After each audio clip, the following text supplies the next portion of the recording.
Assalamualaikum warahmatullahi wabarakatuh. Innal hamdalillah nahmaduhu wa nasta'inuhu wa nastaghfiruh wa na'udzu billahi min shururi anfusina wa sayyiati a'malina.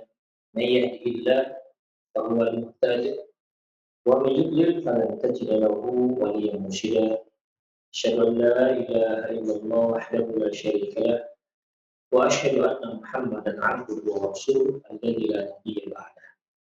Wa qala Allah subhanahu wa ta'ala يا أيها الذين آمنوا اتقوا الله حق تقاته ولا تموتن إلا وأنتم مسلمون وقال عز من قال يا أيها الذين آمنوا اتقوا الله وقولوا قولا سديدا يصلح لكم أعمالكم ويغفر لكم ذنوبكم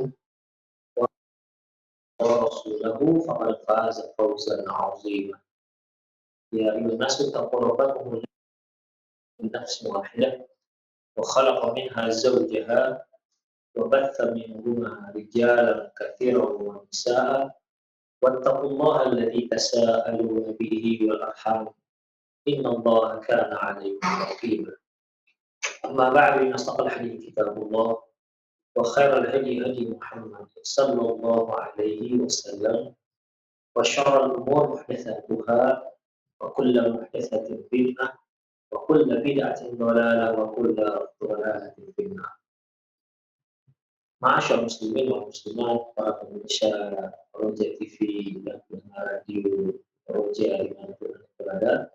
Alhamdulillah, kembali di pagi hari ini kita kembali bersuara kembali dalam acara mengkaji tentang perjalanan setelah kematian yang kita ambil dari kitab yang Rasulullah. Ikhwah azimallahu alaikum, kita sudah bahas terkait dengan sebab-sebab seorang itu su'ul khatimah. Sebab mengapa seorang itu akhirnya meninggal dalam keadaan buruk.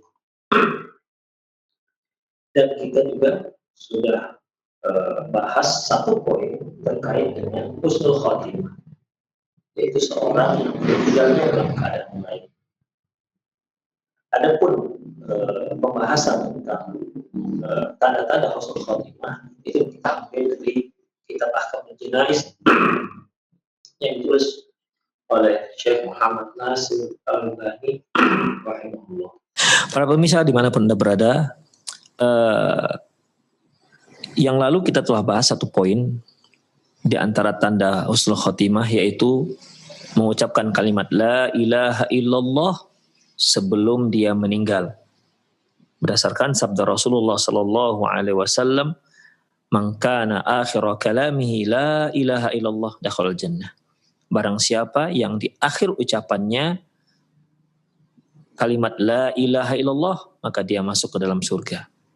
Sebagaimana yang telah kita singgung bahwasanya disyariatkan bagi orang-orang yang ada di sekitar orang yang sedang sekarat ini agar dia mentalkinkan kalimat ini dengan harapan semoga sebelum dia meninggal, sebelum ruhnya dicabut oleh malaikat maut, dia sempat mengucapkan kalimat la ilaha illallah. Kemudian ikhwah yang kedua, yaitu al-mautu birasyil jabin, yaitu kematian dengan mengeluarkan keringat di dahi ataupun di kening. Ini berdasarkan hadis Buraidah bin Hasib radhiyallahu anhu, annahu kana bi Khurasan fa'ada akhun lahu wa huwa maridun. Bahwasanya di saat dia berada di daerah Khurasan, dia menjenguk saudaranya yang sedang sakit. Fawajadahu bil maut. Dan dia melihat sedang sekarat. Ketika dia datang menjenguk, ternyata ini sedang sekarat, temannya ini sedang sekarat. Lantas ikhwah, faida huwa bi'araqi jabini. Ternyata keningnya berkeringat, dahinya mengeluarkan keringat. Faqala, lantas dia pun berkata, Allahu Akbar. Sami'tu Rasulullah sallallahu alaihi wasallam yaqul, aku pernah mendengar Rasulullah sallallahu alaihi wasallam bersabda, mautul mu'min bi'arakil jabin.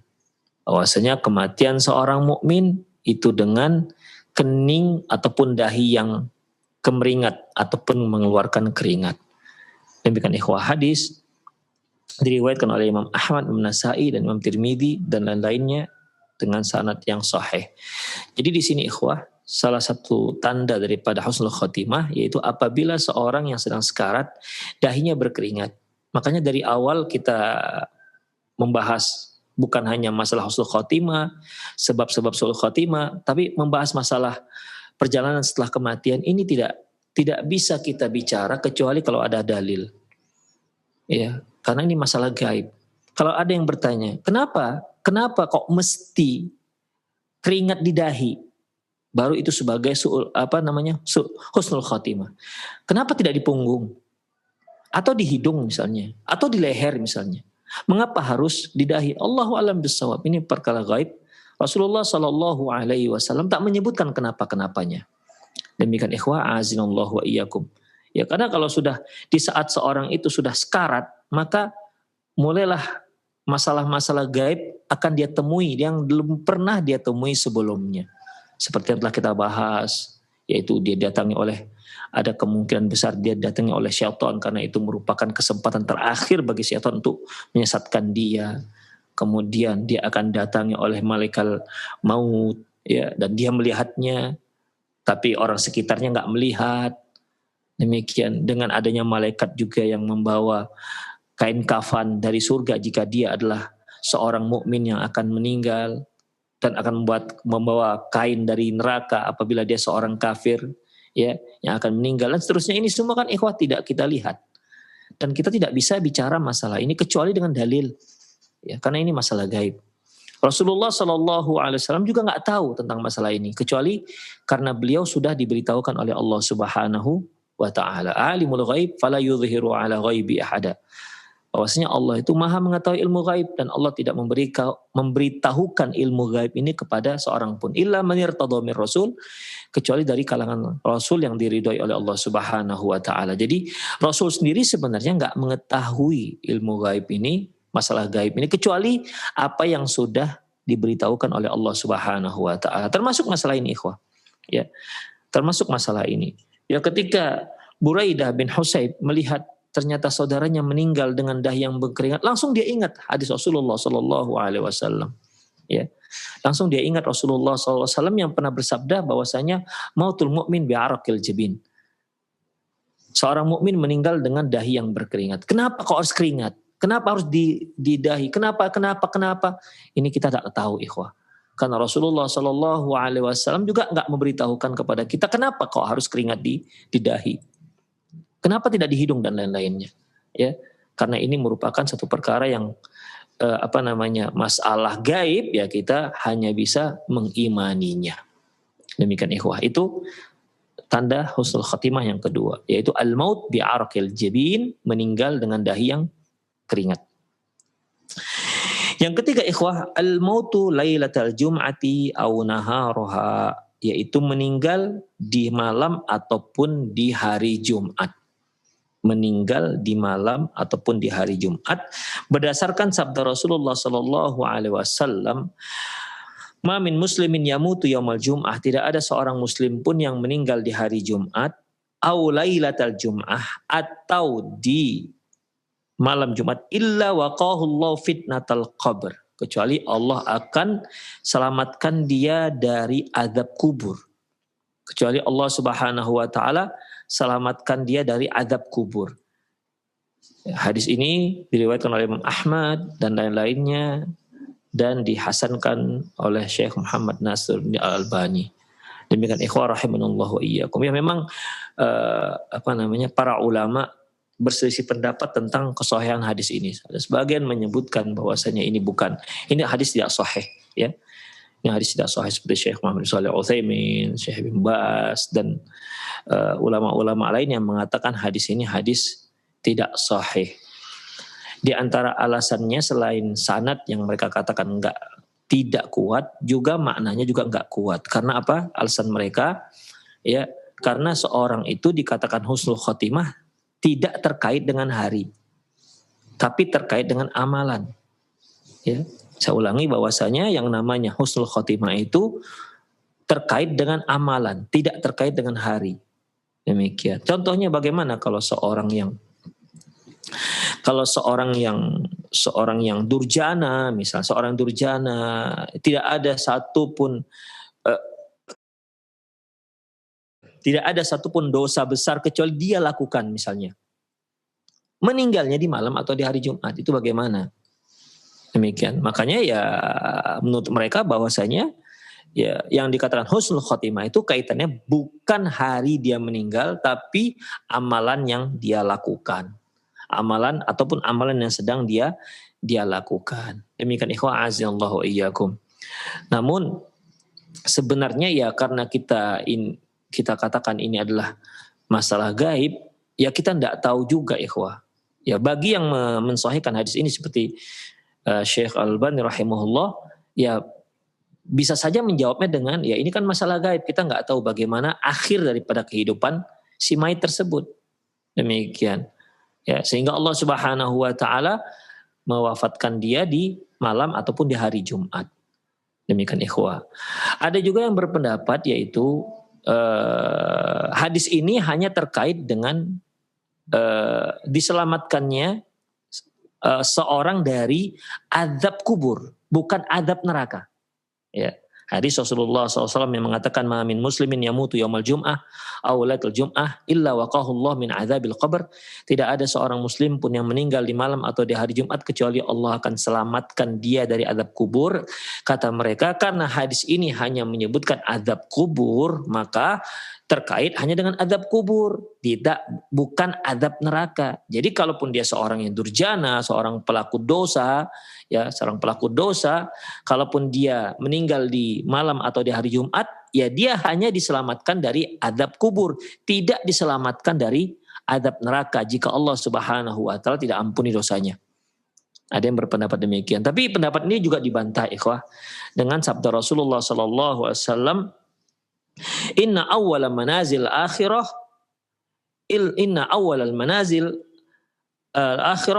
fa idza naja minhu fama ba'dahu aisar. Bahwasanya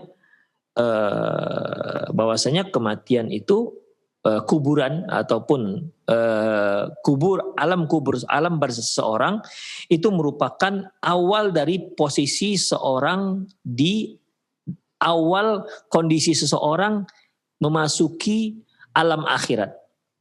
Ya. Fa idza naja minhu fama ba'dahu aisaru minhu. Apabila dia selamat dari siksaan kubur, berarti setelahnya itu lebih mudah. Wa illam yanju fiha, apabila ternyata dia tak selamat dari azab kubur, maka fama ba'dahu asyad, maka yang setelah itu lebih parah, lebih dahsyat akan menunggunya. Demikian. Hadis diriwayatkan oleh Imam Tirmidzi dan Imam Ibnu Majah. Dari sini para ulama mengatakan bahwasanya ya tidak benar pendapat yang mengatakan apabila bahwasanya bagi yang mensahihkan hadis ini, bagi yang mensahihkan hadis ini bahwasanya hadis itu hanya dijauhkan dari azab kubur, tidak dijauhkan dari azab neraka. Nah, demikian. Dibantah dengan hadis tadi, ya. Barang siapa yang bisa selamat dari azab kubur, maka yang setelahnya itu lebih mudah. Dan barang siapa wa illam yanju fiha, apabila dia enggak selamat dari azab kubur, artinya dia ternyata di alam barzakhnya dia mendapat azab kubur, bukan nikmat kubur, maka yang setelahnya itu akan lebih dahsyat dan lebih parah. Demikian ikhwah azallahu iyyakum. Jadi tidak, dari hadis ini kan jelas menyatakan bahwasanya ya kalau dia selamat dari azab kubur, berarti setelah itu akan selamat juga dari azab neraka. Allahu a'lam bissawab. Kemudian ikhwah azallahu iyyakum. Yang keempat yaitu al-istishhadu fi sahhatil qital. Mereka yang tewas dalam pertempuran jihad fi sabilillah. Ini juga termasuk husnul khatimah. Ya tentunya ingat ikhwah, jihad fi sabilillah artinya jihad yang syar'i, bukan jihad yang tidak syar'i. Allah Subhanahu wa taala firman dalam surat Al-Imran ayat 159 dan seterusnya, wala tahsabannal ladzina qutilu fi sabilillahi amwata. Janganlah kalian mengira orang-orang yang terbunuh dan tewas di jalan Allah dalam jihad fi sabilillah amwata. Jangan kalian kira mereka itu mayit. Bal ahya'un 'inda rabbihim yurzaqun. Sesungguhnya mereka itu hidup. Ya, sesungguhnya mereka itu hidup inda rabbihim yurzaqun, mendapatkan rezeki anugerah dari Allah Subhanahu wa taala. Tapi tentunya ikhwah bukan berarti hidupnya orang-orang yang mati syahid sama dengan kehidupan dia semasa di dunia. Tentu akan beda ikhwah. Ya. Seperti kehidupan alam barzakh kan beda dengan kehidupan di alam sebelum barzakh ataupun alam dunia. Demikian juga kehidupan orang yang tewas dalam jihad fisabilillah itu beda dengan kehidupan dunia dan juga beda dengan kehidupan alam barzakh yang meninggal yang meninggalnya yang matinya bukan jihad fisabilillah.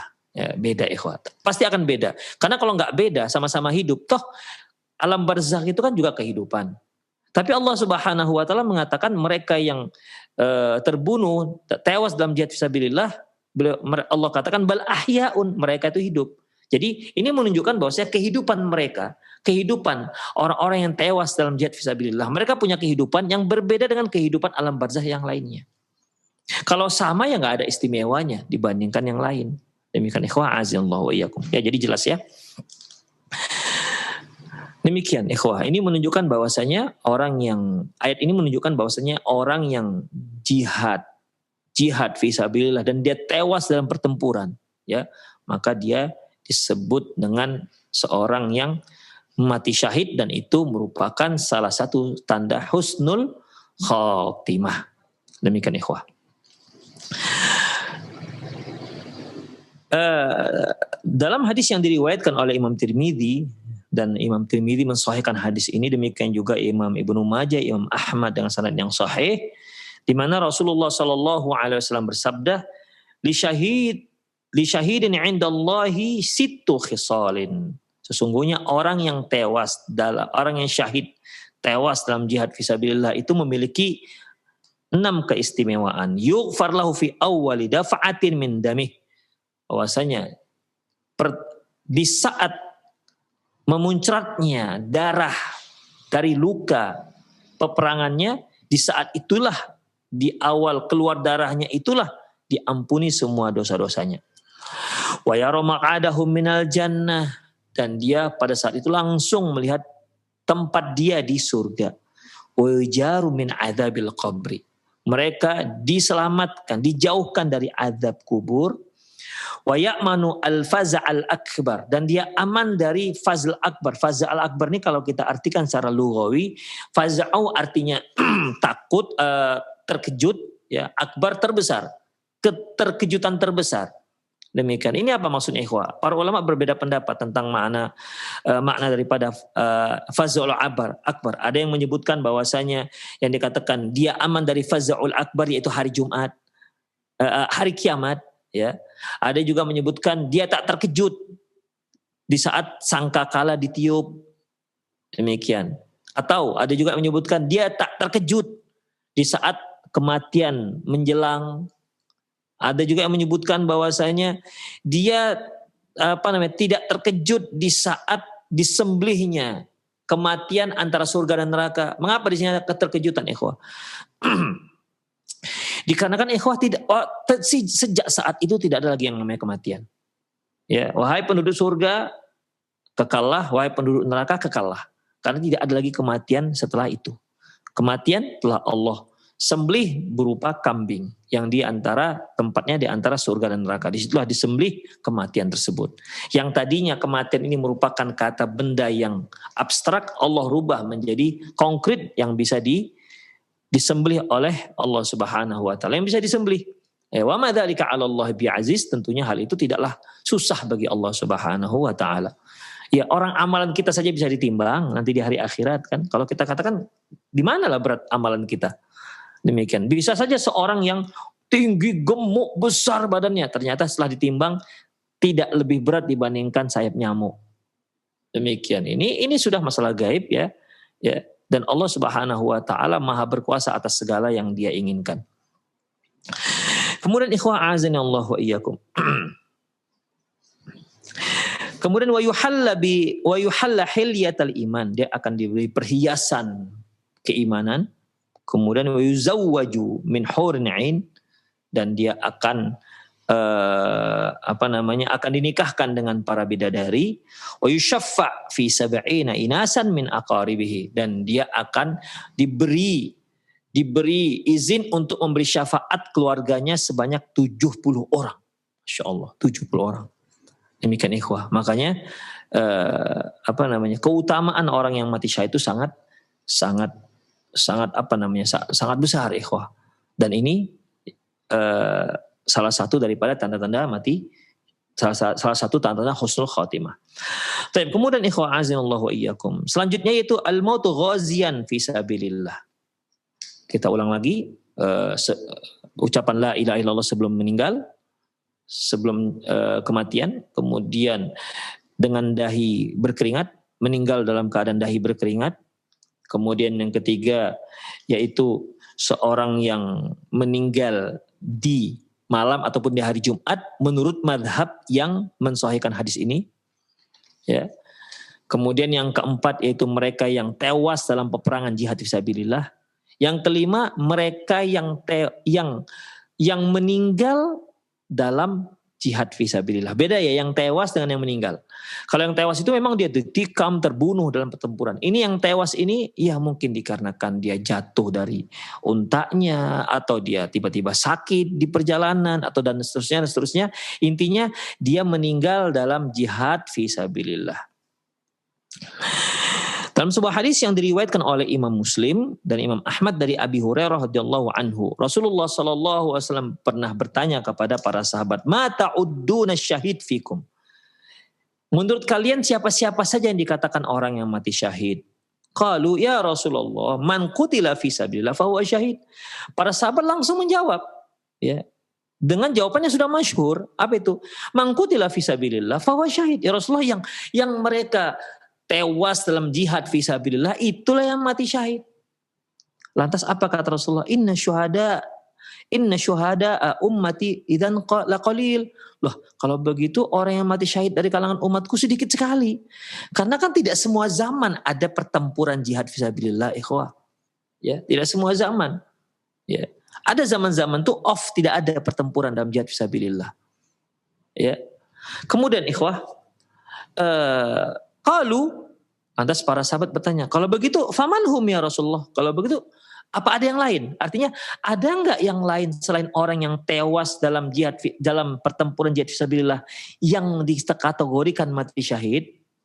Lantas Rasulullah sallallahu alaihi wasallam mengatakan, setelah menyebutkan beberapa, beliau menyebutkan waman mata fisabilillah fahuwa syahid. Barang siapa yang meninggal dalam jihad fisabilillah maka dia mati syahid. Ingat, bedakan antara tewas dalam jihad fisabilillah, perang dalam jihad fisabilillah, dengan meninggal dalam jihad fisabilillah. Meninggal dalam jihad fisabilillah ini yang dia memang meninggalnya bukan dikarenakan pertempuran, tapi dikarenakan yang lainnya. Demikian ikhwah ra'azinallahu wa iyyakum. Dan ini diartikan oleh Imam Al-Baihaqi dan Imam Hakim tentang yang dimaksud dengan man mata fisabilillah, barang siapa yang meninggal dalam jihad fisabilillah, yaitu beliau katakan ai kharaja fisabilillah, mereka yang keluar fisabilillah, famata, kemudian dia meninggal, au qutil, atau dia tewas, fahuwa syahid, maka dia syahid. Demikian. Jadi mereka yang pergi dalam jihad fisabilillah, ya, di tengah jalan dia sakit kemudian meninggal, maka dia dikatakan mati syahid.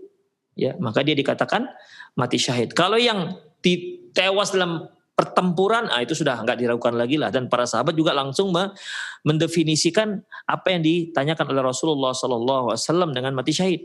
Ya. Kemudian awwaqasahu farasuhu, atau seorang yang meninggal karena dipijak oleh kudanya, au ba'iruhu, atau untanya. Ya mungkin ketika berkendaraan dia jatuh kemudian dipijak, ya terpijak oleh kendaraannya, maka dia mati syahid. Atau mungkin kendaraan orang lain, ya mungkin lagi kencang, ya lagi ngebut bawa kendaraan, ya bawa untanya, tiba-tiba jatuh dia, ya kemudian dipijak oleh kuda orang yang di belakang, matilah dia, misalnya kepijak kepalanya, retak kepalanya, meninggallah dia spontan misalnya. Ini kan namanya meninggal, ya, meninggal dalam jihad fisabilillah, tapi bukan tewas karena pertempuran. Au ladaghathu hammatun, atau dia di saat jihad tersebut dia meninggalnya dikarenakan disengat binatang berbisa, apakah dipatuk ular atau disengat kalajengking misalnya, atau binatang-binatang atau hewan-hewan yang berbisa yang lainnya yang mengakibatkan dia pun meninggal dunia. Demikian. Au mata ala firashihi bi ayyi hatfin sa'at fa innahu syahidun wa inna lahu jannah, ataupun dia meninggal di tempat tidurnya, ya. Ya, ketika dia pas giliran temannya jaga malam, kemudian dia istirahat untuk tidur, ya. Ini pertempuran nih, ya, biasanya kan ada aplusan jaga malamnya. Yang si fulan dari pada Isya sampai jam 12. Ya, si fulan. Fulan yang berikutnya dari jam 12 sampai subuh misalnya. Nah, si fulan yang tadinya jaga malam dari jam maghrib sampai jam 12 malam, akhirnya kan istirahat, digantikan dengan yang berikutnya. Ketika dia istirahat, ya, ini kan harus dijaga nih. Dijaga pasukan, jangan-jangan nanti ada penyusup, tiba-tiba ada yang menyerang begitu kan. Bisa hancur pasukan gara-gara serangan mendadak seperti ini. Makanya perlu ada yang menjaga. Ketika dia dalam giliran untuk istirahat, tidur dan yang lain menjaga, di situ dia meninggal misalnya. Ya, berarti kan meninggal di tempat tidurnya. Maka dia ini dikategorikan mati syahid dan dia masuk wa anna lahu, sungguhnya untuk dia adalah surga. Demikian ikhwah. Jadi itu beda antara mereka yang tewas dalam pertempuran jihad fisabilillah dengan yang meninggal dalam fisabilillah. Demikian ikhwah, azallahu wa iyyakum. Apakah termasuk juga fisabilillah, artinya mereka yang mereka yang misalnya pergi dakwah gitu kan, pergi dakwah atau dia pergi mengajar misalnya, ya semoga Allah Subhanahu wa taala memasukkan dia dalam kategori ini. Tapi kalau kita lihat yang diartikan oleh Imam Hakim dan Imam Baihaqi, itu tidak semua fisabilillah. Fisabilillah ini kan di jalan Allah. Ya. Seorang misalnya dia mau bawa duit ini untuk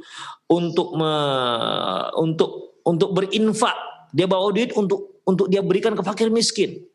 Di tengah jalan dia belanggar. Ini kan sebenarnya dalam keadaan di jalan Allah dia ini kan. Karena dia akan melakukan suatu perbuatan yang baik. Demikian ikhwah. Tapi sebenarnya ya Allahu a'lam bishawab, saya cenderungnya pada ini pendapat para imam ini, karena nanti seorang yang meninggal dalam keadaan berbuat baik itu ada lagi, ya, ada lagi babnya. Ini khusus yaitu mereka yang terkait dengan peperangan, pertempuran dalam jihad fi sabilillah. Allahu a'lam bishawab. Kemudian ikhwah yang keenam yaitu al-mautu bit-ta'un, mereka yang meninggal karena kena ta'un. Ta'un ini ikhwah seperti kolera, ya, seperti kolera atau yang mendekatinya. Demikian berdasarkan sabda Rasulullah sallallahu alaihi wasallam yang diriwayatkan oleh Imam Bukhari dan Imam Ahmad dari Hafsata ibnati Sirina, qalat, dia berkata, qala li Anas bin Malik. Dia berkata, Anas bin Malik berkata kepadaku, bima mata Yahya bin Umrah. Apa penyebab Yahya bin Umrah meninggal? Apa penyebab Yahya bin Umrah meninggal? Qultu bitta'un. Aku katakan, jadi ini Anas bin Malik bertanya kepada Hafsah bin Ibnatu Sirin. Hafsah putrinya Ibnu Sirin. Hafsah anaknya Sirin. Anas bin Malik bertanya, Yahya bin Umrah ini meninggal karena apa? Sebabnya apa? Qultu, kata Hafsah, dikarenakan kena taun, ya, kusta. Faqala, lantas dia berkata, qala Rasulullah sallallahu alaihi wasallam, Rasulullah sallallahu alaihi wasallam bersabda, at-ta'un syahadatun likulli muslim. Ta'un adalah mati syahidnya setiap muslim. Demikian ikhwah. Berarti mereka yang seorang muslim yang meninggal dikarenakan terkena penyakit taun, maka dia disebutkan dalam kategori mati syahid. Demikian. Kalau kita bincang-bincang tentang wabah ikhwah, apakah bisa dikiaskan antara wabah COVID-19 ini dengan wabah taun? Karena waktu itu wabah taun amwas itu wabah yang luar biasa, yang dalam seminggu bisa ribuan direnggut nyawa karena penyakit taun ini. Tapi wabah ya, yang mewabah di muka bumi. Kita katakan pandemi juga lah pada waktu itu. Tapi apakah pandemi taun pada waktu itu yaitu taun, bisa dikiaskan dengan wabah virus COVID-19 ini? Ikhwan azza iyyakum, sebagian ulama ada yang menyebutkan bisa, ya, bisa. Tapi Allahu a'lam bishawab, sebagian lagi mengatakan nggak bisa dikiaskan karena adanya perbedaan antara taun dengan wabah COVID-19. Jadi dengan kesimpulan ya mereka yang meninggal karena terserang virus COVID-19 tidak dikatakan mati syahid dikarenakan virusnya, ya, dikarenakan dia berdalilkan dengan taun.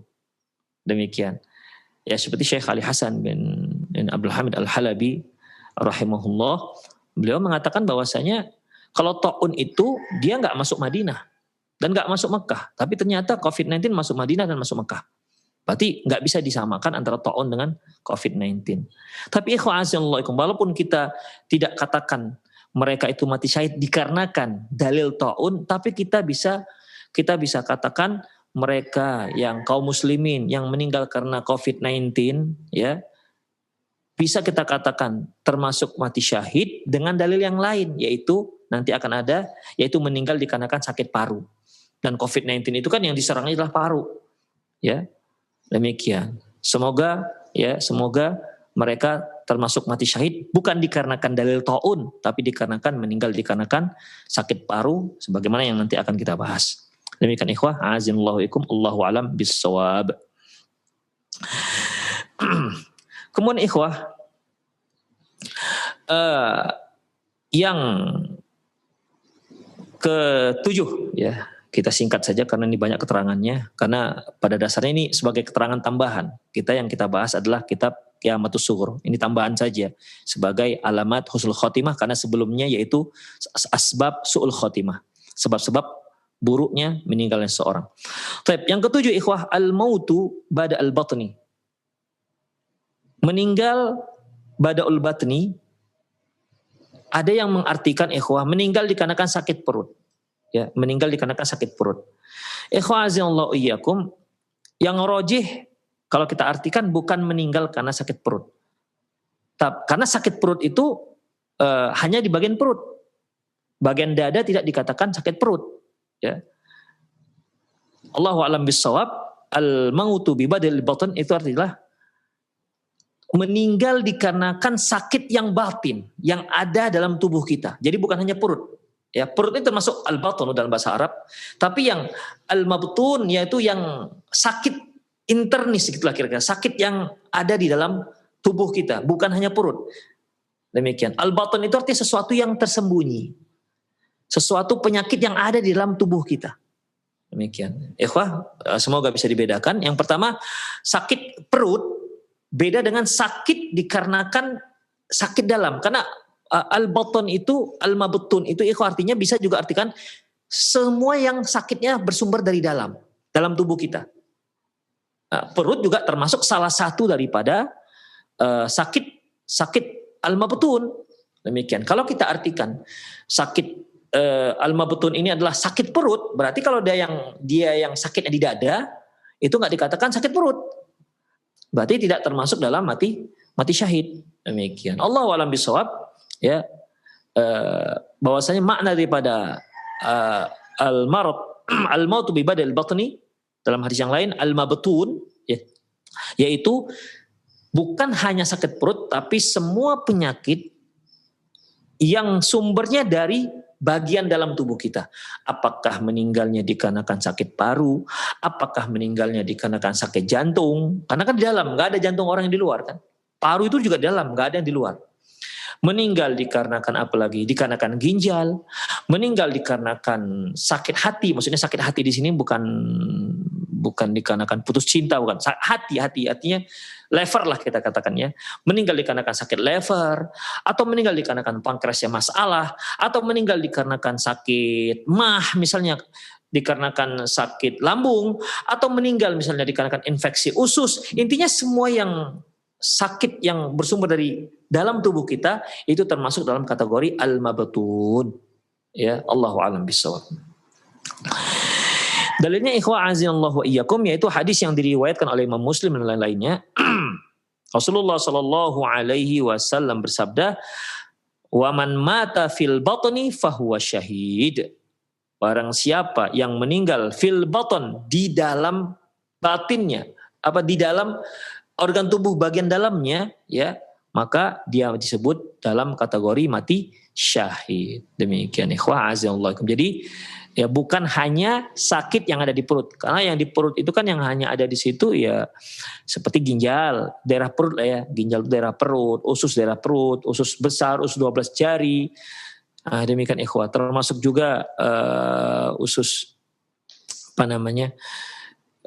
Usus buntu ya. Nah, demikian. Atau juga termasuk ya intinya semua organ tubuh yang ada di dalam perut, itu dikatakan perut, dalam perut. Tapi makna hadis ini bukan hanya yang di perut, tapi semua penyakit semua yang sakit yang menyebabkan kematian, baik yang ada di dada, di perut, intinya yang bagian dalam tubuh kita, maka itu dalam kategori mati syahid. Allahu a'lam bishawab. Dari Abdullah bin Yasar, qala dia berkata, kuntu jalisan wa Sulaiman bin Sard wa Khalid bin Urfasah bin Urfutah. Ketika aku duduk sama Sulaiman dan Khalid, fadzakaru anna rajulan tuwfiya mata bi batnih. Tiba-tiba mereka menceritakan tentang seorang laki-laki yang meninggal karena ada penyakit dalamnya. Fa idza huma yastahiyani ayyakuna syuhada bi janazatihi. Ternyata mereka berdua kepingin lihat jenazahnya. Artinya mereka berdua ini yaitu Sulaiman bin Sardin dan Khalid bin Urfatah. Faqala ahaduhuma, lantas salah seorang mereka mengatakan li akhar kepada yang lain, alam yaqul Rasulullah sallam, bukankah Rasulullah pernah mengatakan may yaqtulhu batunuhu falam yu'adzab fi qabri, barang siapa yang dia terbunuh meninggal gara-gara perutnya ataupun gara-gara sakit di dalam tubuhnya, bukankah dia akan tidak akan diazab di kuburannya? Faqala akhar, lantas yang satu menjawab, bala, iya. Ya, wa fi riwayatin, dalam riwayat yang lain dia menyatakan benar engkau. Jadi ini pembicaraan antara Sulaiman dengan Khalid. Namun enggak disebutkan yang bicara ini Khalid duluan apa Sulaiman. Ya, intinya bahwasanya salah seorang mereka mengatakan, loh, bukankah Rasulullah pernah mengatakan bahwasanya mereka yang meninggal gara-gara ada penyakit dalamnya, maka dia adalah mati syahid. Temannya ya enggak tahu, enggak disebutkan apakah dia Khalid ataupun Sulaiman, menjawab karena kan mereka ini berdua nih. Sementara Abdullah bin Yasar mengamati. Dia mengamati dan menceritakan tentang pembicaraan mereka berdua. Kata temannya, benar engkau. Demikian ikhwah. Hadis ini diriwayatkan oleh Imam Nasai, Tirmidzi, dan Imam Nasai menghasankan hadis ini. Dan Imam Ibnu Hibban menyebutkan hadis ini dalam kitab sahihnya. Demikian ikhwah. Kemudian itu yang ke-7. Yang ke-8 dan yang ke-9 yaitu al-mautu bil gharaqi wal hadam. Al-mautu bil gharaqi wal hadam, yaitu seorang yang meninggal dikarenakan tenggelam atau meninggal dikarenakan tertimpa benda tertimpa benda berat sehingga dia meninggal dunia. Hadis ini diriwayatkan oleh Imam Bukhari dan Imam Muslim dan Imam Tirmidzi dari Abi Hurairah radhiyallahu anhu. Qala, dia berkata, qala Rasulullah sallallahu alaihi wasallam, Rasulullah sallallahu alaihi wasallam bersabda, asyuhada'u khamsun. Bahwasanya seorang yang syahid itu ada 5, al-mat'un, yang meninggal karena penyakit ta'un, wal mabtun, meninggal karena penyakit dalam, wal gharaqu, meninggal dikarenakan tenggelam, wa sahibul hadam, dan sahibul hadam, yaitu mereka yang meninggal karena tertimpa benda berat sehingga meninggal, wa syahidun fi sabilillah, dan seorang yang mati syahid dalam jihad fi sabilillah. Ikhwa'azinallahu iyyakum, perlu kita garis bawahi bahwasanya ada yang mati syahid itu terbagi 2, sebagaimana yang dikelompokkan oleh para ulama, yaitu mati syahid duniawi dan mati syahid ukhrawi. Adapun mati syahid duniawi yaitu perlakuan terhadap orang yang mati syahid.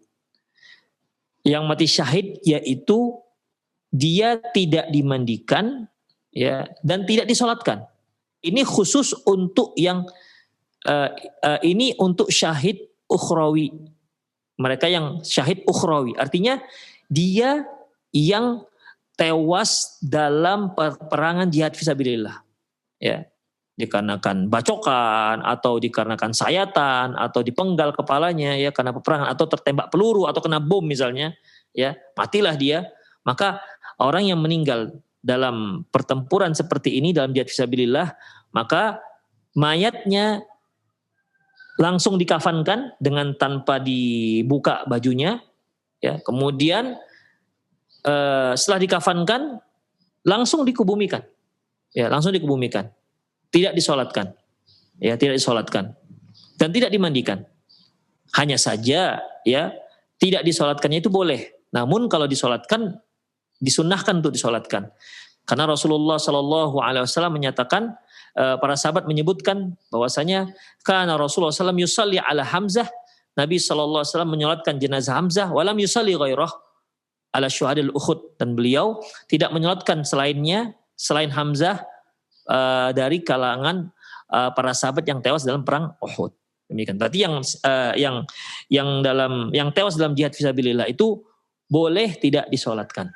Ya, boleh tidak disolatkan. Ini dikatakan syahid ukhrawi. Adapun syahid seperti mereka yang meninggal karena sakit ta'un, meninggal dikarenakan sakit mabtun, seperti ini juga meninggal dikarenakan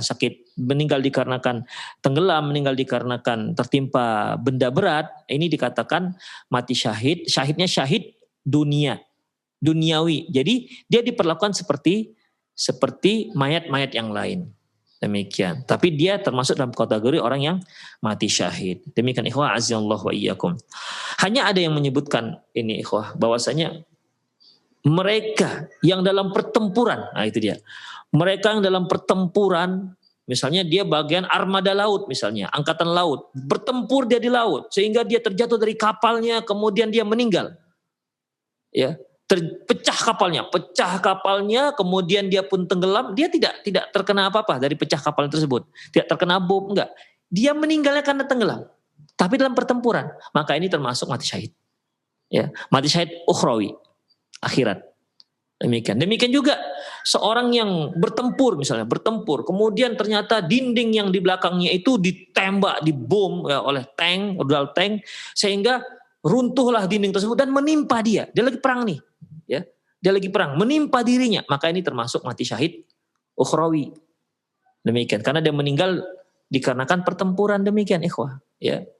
Jadi dia tidak termasuk dalam mati syahid duniawi. Makanya yang meninggal dalam tenggelam ataupun tertimpa benda-benda yang berat, ya, kalau itu terjadi di saat dia bertempur perang dalam jihad fisabilillah, maka dia termasuk dalam mati syahid ukhrawi. Allahu a'lam bishawab.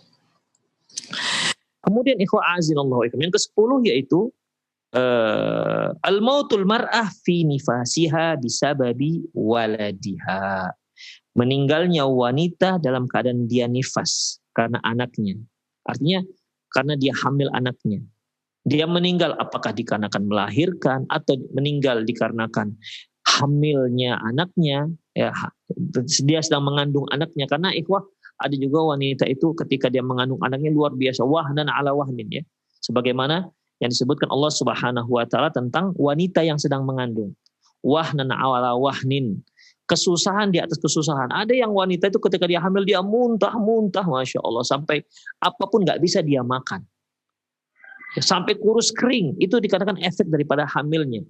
Ya kalau seandainya yang seperti itu hingga akhirnya qadarullah dia meninggal dunia, maka dia termasuk dalam ini. Karena dia meninggal gara-gara anak yang sedang dikandungnya. Demikian ikhwah azallahu. Ada lagi yang saya pernah tahu seorang akhwat, kalau dia mengandung itu muntah darah. Dan darahnya bukan sebercak, dua bercak, tapi bisa satu mangkok. Demikian. Ya. Jadi sangat mengkhawatirkan.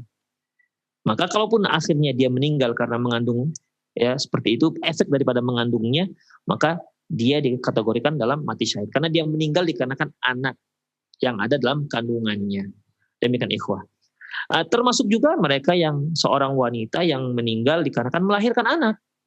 Ya, ketika dia melahirkan anak, bagaimana ceritanya kita tidak tahu, akhirnya meninggallah dia. Maka dia termasuk dalam kategori mati syahid. Demikian ikhwah. Hadis ini diriwayatkan oleh Imam Ahmad dengan Darimi, di mana dari Ubadah bin Samit, anna Rasulullah SAW ada Abdullah bin Rawahah, bahwasanya Rasulullah SAW menjenguk Abdullah bin Rawahah.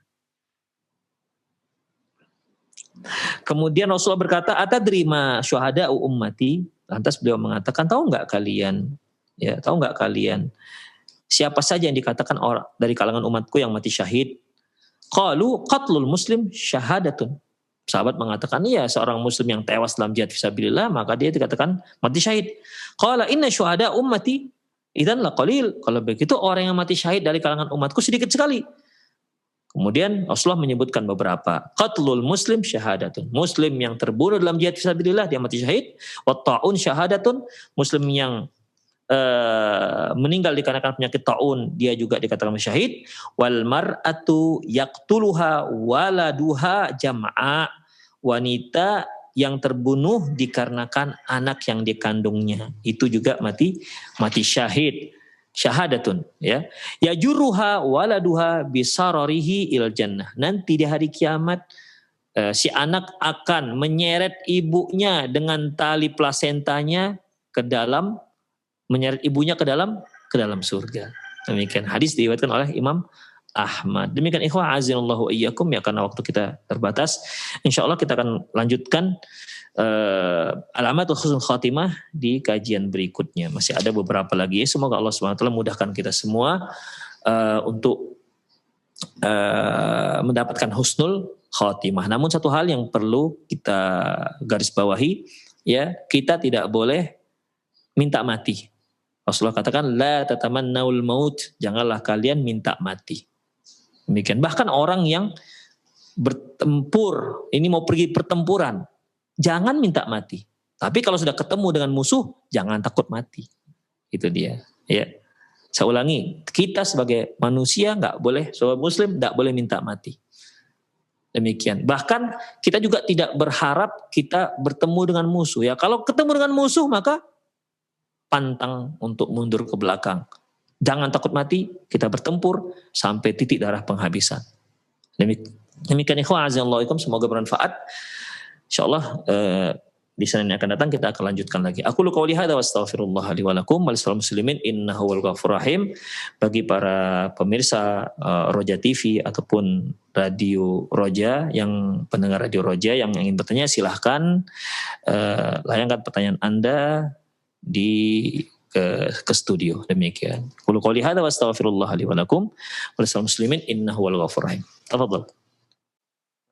Baik, syukran jazakallahu khair, barakallahu fiik kepada Ustaz yang sudah memberikan materi yang sangat bermanfaat sekali. Mudah-mudahan ini menambah keimanan bagi kita. Bagaimana beliau menjelaskan ciri-ciri seseorang yang mengalami husnul khatimah, dan tentunya kita berdoa kepada Allah Subhanahu wa taala kita diberikan penutupan akhir hayat kita dengan husnul khatimah tadi. Baik, untuk selanjutnya kami buka sesi interaktif, sesi soal jawab bagi Anda yang ingin bertanya perihal pembahasan kita di kesempatan pagi hari ini. Baik, kesempatan kesempatan pertama kami akan ajukan terlebih dahulu Ustaz dari layanan pesan singkat. Ada 2 pertanyaan senada, di antaranya dari hamba Allah yang berada di Itana Olio dan juga penanya yang berada di Bogor. Assalamualaikum warahmatullahi wabarakatuh. Ya Ustaz, bagaimana keadaannya apabila seseorang muslim yang meninggal karena wabah penyakit, namun selama hidupnya kita ketahui dia jarang sholat. Artinya hanya beberapa kali saja kita lihat sholatnya di masjid.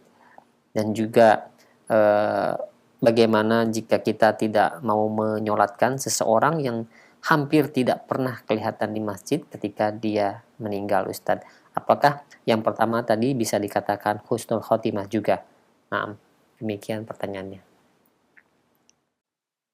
Penanya, ikhwah azinallahu iyyakum, seorang yang kita lihat hampir tak pernah sholat, misalnya, hampir tak pernah sholat.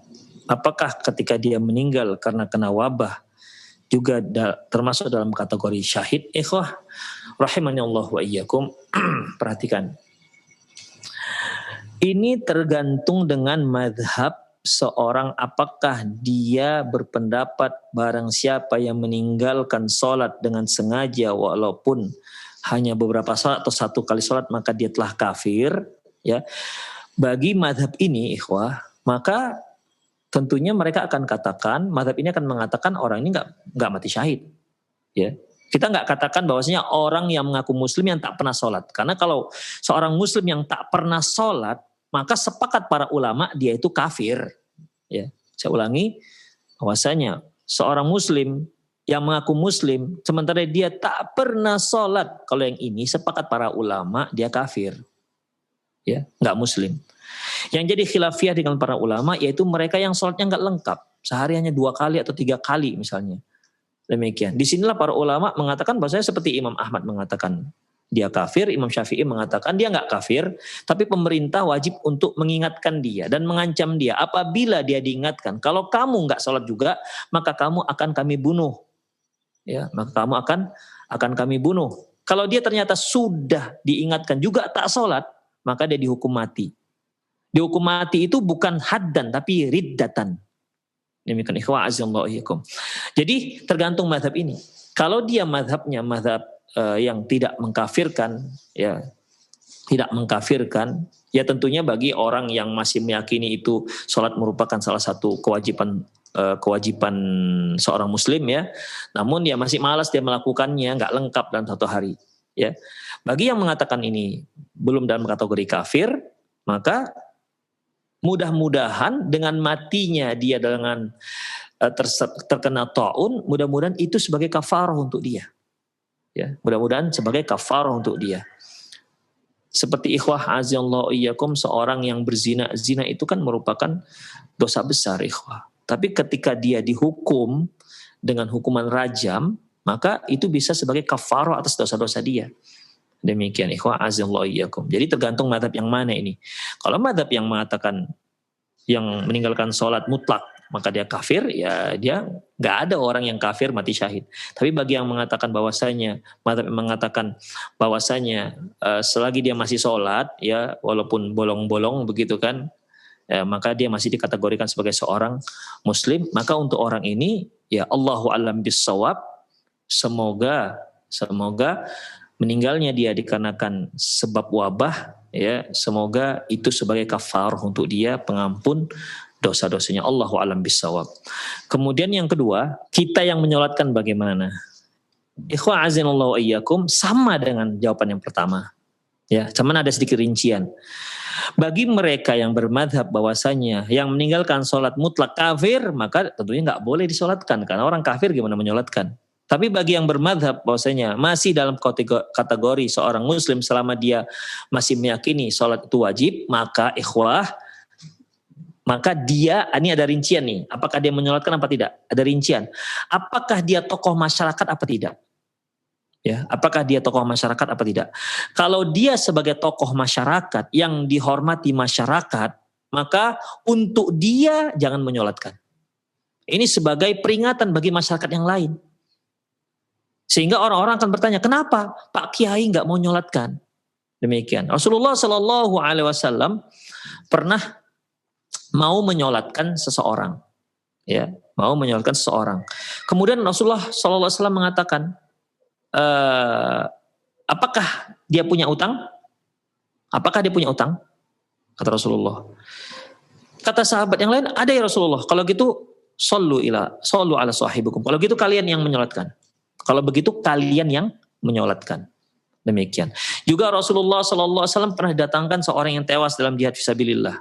Rasulullah katakan, sallu ala sahibikum. Kalian yang menyolatkan sahabat kalian ini. Fataqayyara wujuhan nas. Orang-orang pun jadi berubah wajahnya. Kenapa ini? Ya, kenapa dia? Lantas orang bertanya, kenapa Rasulullah Anda nggak mau menyolatkan? Malah Rasulullah menyuruh mereka yang menyolatkan. Ya, kata Rasulullah, dia itu ghalul. Dia itu sudah mencuri harta rampasan sebelum dibagi-bagikan. Demikian. Kemudian fafatashna fi mata'ihi. Maka kami pun memeriksa barang-barang dia. Fawajadna fihi hebrah al-yahud. Kami dapatkan ternyata dalam barang-barangnya ada kain hibroh Yahud namanya. Ya, kain hibroh ya mungkin yang orang Yahudi yang buat, tapi namanya kain hibroh. Demikian. Yang harganya nggak sampai 2 dirham. Demikian. Yang harganya nggak sampai 2 dirham. Demikian ikhwah. Jadi di sini apabila dia seorang tokoh masyarakat yang dikenal masyarakat, yang dihormati masyarakat, untuk orang ini jangan menyolatkan. Mengapa demikian? Sebagai peringatan bagi masyarakat yang lain bahwasanya ini orang bukan orang baik-baik. Yang lain juga kalau nggak sholat maka nggak akan disolatkan. Demikian. Tapi bukan nggak disolatkan oleh tokoh masyarakat ini. Bukan nggak disolatkan oleh kaum muslimin, karena seorang muslim itu ya ikhwah menyolatkannya fardu kifayah, tidak boleh ditinggalkan. Ya, apabila harus ada di antara muslim yang melaksanakan penyelenggaraan jenazah tersebut. Demikian. Makanya ikhwah, ini saya katakan tadi ada rincian, apabila dia tokoh masyarakat maka dia jangan menyolatkan orang tersebut. Para pelaku maksiat, mereka yang dikenal punya hutang gak mau bayar, kemudian apalagi yang mereka yang narkoba, bandar misalnya, atau orang gak sholat, maka tokoh masyarakat, para alim ulama jangan menyolatkan, biar masyarakat biasa aja yang menyolatkan. Demikian.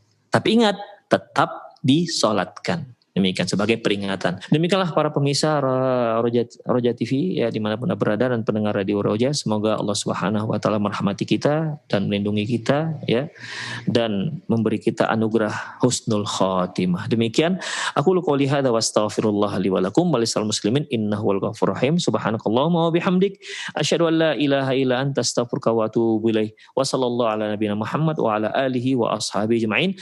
Wa akhiru da'wana alhamdulillahirabbil alamin. Assalamualaikum warahmatullahi wabarakatuh.